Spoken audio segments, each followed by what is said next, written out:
লিপিসত্র 15 March সংখ্যায় প্রকাশিত কবিতা চন্দ্রতালে একদিন।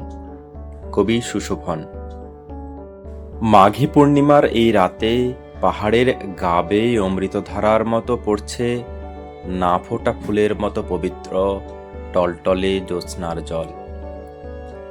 নদীটিও সেই জলে সেরে নিচ্ছে প্রিয় প্রসাধন আলগোছে।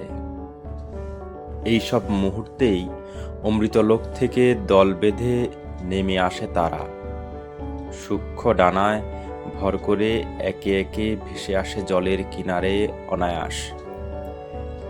এইসব রাতে চন্দ্রতালে মানুষের প্রবেশ নিষেধ।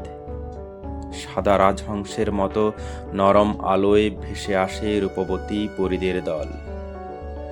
জলে ঢেউ ওঠে, নূপুর নিক্কণে স্তব্ধতার মুহূর্তে বিচ্যুতি ঘটে। রাতচরা পাখিরাও সচমকে দূরে সরে যায়। এইসব রাতে অকারণে বেজে ওঠে ঐশ্বরিক সুরের মন্দিরা।